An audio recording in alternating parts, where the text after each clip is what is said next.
जय श्री श्याम। सभी श्याम भक्तों को श्याम भक्तों, श्याम नाम जाप से अनेकों भक्तों के जीवन में चमत्कार हुआ है। अनेकों भक्तों की मनोकामना पूरी हुई है।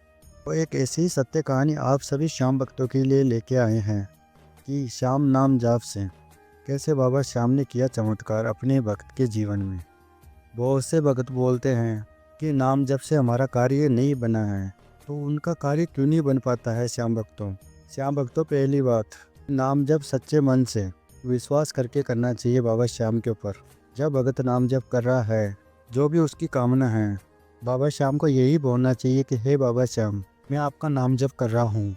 अब जो भी मेरी मनोकामना है वह आपके हाथ में दे रहा हूँ। जो भी मेरी परेशानी है मैं आपके ऊपर छोड़ रहा हूँ। मेरे को बाबा श्याम आपकी पूजा पाठ करना ज़्यादा विधि के साथ में नहीं आता है। पावन नाम का जप कर सकता हूँ। हे बाबा श्याम, आपको इसके ऊपर ही खुश होना है, मेरे संकट समाप्त करना है। सभी श्याम भक्तों को धैर्य बना के रखना है। नाम जप से अनेकों भगत अपनी कामना पूरी कर रहे हैं। जो व्यक्ति नाम जप कर रहा है उस व्यक्ति के पहले पराव्रत खत्म करता है नाम जप। जब तक हमारे साथ में पराव्रत रहेंगे, पापक्रम रहेंगे, तब तक हमारा भाग्य उदय नहीं हो सकता है। जैसे जैसे हम नाम जप करते हैं बाबा श्याम का, वैसे वैसे ही हमारे पराव्रत खत्म हो जाते हैं। श्याम प्रेमियों, महान संत जन कहते हैं कि कलयुग केवल नाम आधारा। कलयुग के अंदर जितना बाबा श्याम का नाम जप किया जाता है उसको यहाँ की सुख सुविधा तो मिलती है, अंत में वैकुंठ धाम प्राप्त कराने वाला बाबा श्याम का पावन नाम है। बाबा श्याम को हारे का सहारा ऐसे ही नहीं कहा जाता है। जब भगत हार कर बाबा श्याम की शरण में जाता है तब बाबा श्याम उसका सहारा बनता है और अपने भक्तों के साथ में करता है चमत्कार। यह सच्ची कहानी हम आपको सुनाने वाले हैं। इस कहानी को सुनकर बाबा श्याम के ऊपर कई गुना विश्वास होगा आपका। और श्याम प्रेमियों, चलते हैं बाबा श्याम की महिमा की तरफ। पर हाँ श्याम प्रेमियों, इस बाबा श्याम की महिमा को लाइक कर देना। और अगर आप नए आए हो इस चैनल पे तो इस चैनल को सब्सक्राइब कर देना। यह सत्य कहानी है, वह परवीणी जी की है जो हिमाचल में रहते हैं। परवीणी जी बताते हैं कि मेरे जीवन में इतना ज़्यादा कष्ट था कि जिसके कारण मेरे को आत्महत्या करने का मन होता था। मैं इतना ज़्यादा परेशान हो चुका था, इतना ज़्यादा टूट चुका था, मेरे को कुछ भी रास्ता नहीं नज़र आ रहा था कि जिससे मेरी परेशानी समाप्त हो जाए। आगे परवीणी जी बताते हैं कि मेरी पत्नी और मेरे में बहुत ज़्यादा झगड़ा होता था। हम दोनों की लड़ाई के कारण इतनी ज़्यादा बात आगे बढ़ गई थी, तलाक तक बात पहुंच गए थे। अब कोर्ट में केस भी चलता था और हर टाइम मैं पैसे पे जाता था। और ऊपर से मेरे घर में भी लड़ाई झगड़ा होता था, जिसके कारण मैं बहुत परेशान हो चुका था। आगे परवीणी जी बताते हैं कि अब मेरा खाना पीना सब कुछ छूट गया था। अब मेरा घर पर भी आने का जी नहीं करता था। मैं ज़्यादा समय घर से बाहर ही रहता था। मैं घर पे आता था वही टेंशन, मेरे को समझ नहीं आ रहा था कि मैं करूँ क्या।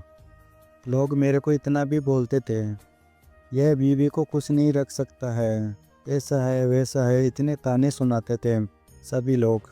फिर एक दिन मेरे को मेरा दोस्त मिला, फिर मैं उसके सामने रोने लगा और उसको अपनी सारी बात बताई। उसको बोला कि मेरा कोई नहीं है, मैं हर तरफ से टूट चुका हूँ। अब मेरे को उम्मीद की किरण कहीं से भी नज़र नहीं आ रही है, मेरे जीवन में अंधेरा ही अंधेरा हो गया है। तब मेरे दोस्त ने कहा कि तुम टेंशन ना करो। उसने कहा कि इस कलयुग के अंदर जिसका कोई नहीं है उसका बाबा श्याम है। तुम एक बार सच्चे मन से उनकी शरण में चले जाओ।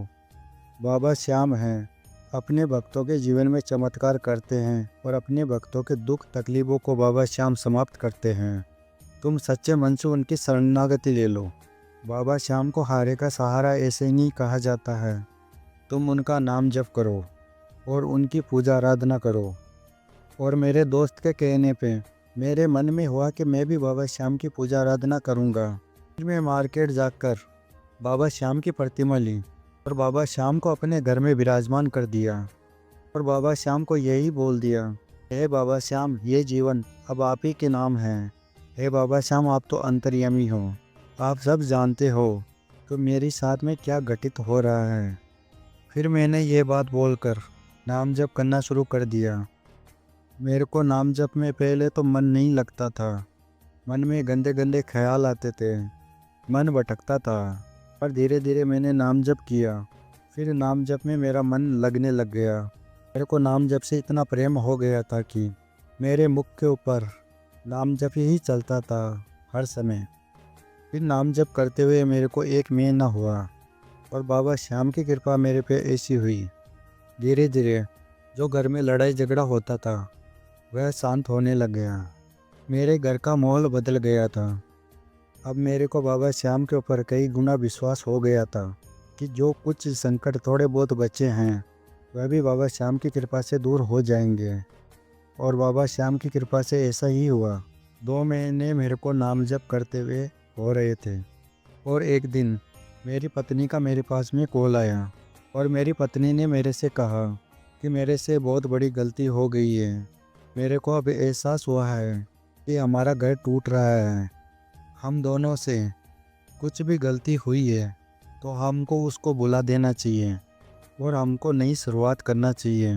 पर मेरी पत्नी ने कहा मेरे से कि आप कल आ जाओ मेरे को लेने के लिए, मैं आपके साथ में ही रहूँगी। आपको मैंने बहुत परेशान किया है। मैं अपने घर वालों की बातों में भटक चुकी थी। अब मेरे को मेरी गलती का एहसास हुआ है। अब मेरे को घर पे जाना है, आप मेरे को लेने के लिए आ जाइए। फिर मैं अगले ही दिन मेरी पत्नी को लेने के लिए गया अपने ससुराल में। फिर मेरी पत्नी घर पे आ गई। बाबा श्याम की कृपा मेरे पे ऐसी हुई कि हम दोनों इतने प्यार से रहते हैं अब, और हमारे घर में भी लड़ाई झगड़ा नहीं होता है और हम दोनों में भी लड़ाई झगड़ा नहीं होता है। ये बाबा श्याम की ही कृपा है। मैं सभी श्याम भक्तों को बस यही कहना चाहता हूँ कि आप सच्चे मन से बाबा श्याम का नाम जप करते रहिए। आपके भी जो भी संकट है वह बाबा श्याम की कृपा से दूर हो जाएंगे। मैं ये विश्वास लेके कहता हूँ। तो श्याम प्रेमियों, आज हमने सुनाया प्रवीण जी की सत्य कहानी। यदि बाबा श्याम की महिमा आपको पसंद आई है तो इसको लाइक कर देना, और अगर आप नए हो इस चैनल पे तो इस चैनल को सब्सक्राइब कर देना और भी श्याम भक्तों के साथ में इस बाबा श्याम की महिमा को शेयर करना, ताकि कोई भी श्याम प्रेमी दुखी या परेशान ना रहे।